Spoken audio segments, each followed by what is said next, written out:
Next reasoning দেখে নাও missing number থেকে। এখানে এরকম একটা প্যাটার্ন দিয়েছে, আর এই ধরনের রিজনিং করতে গেলে তোমাদের খুব বেশি করে প্র্যাকটিস করতে হবে, তাহলে তোমরা রিজনিং দেখেই বুঝতে পেরে যাবে যে কোন প্রসেস ফলো করবে। তো এখানে প্রত্যেকটা নাম্বার দিয়েছে এবং এই সংখ্যাটি কীভাবে বার করতে হবে।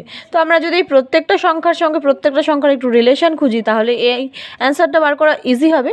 যেহেতু এখানে পুরোপুরি একটা শেপ নেই যে একটা সংখ্যার সঙ্গে আমরা ঠিক পরের সংখ্যাটাকে রিলেট করব, তো সেক্ষেত্রে আমরা যদি দেখি যে 45 থেকে এই যদি 29-এর ডিফারেন্স কত, 45-এর সঙ্গে +16 প্লাস করলে কিন্তু 16 মাইনাস করলে কিন্তু 29 হচ্ছে।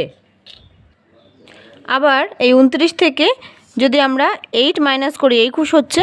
এখান থেকে 4 মাইনাস করব, এটার সাথে এটা 2 মাইনাস করব এবং এখানে 1 মাইনাস করব। তাহলে আমরা যদি 15 থেকে 1 মাইনাস করি, অ্যান্সার কত হয়ে যাবে? 14।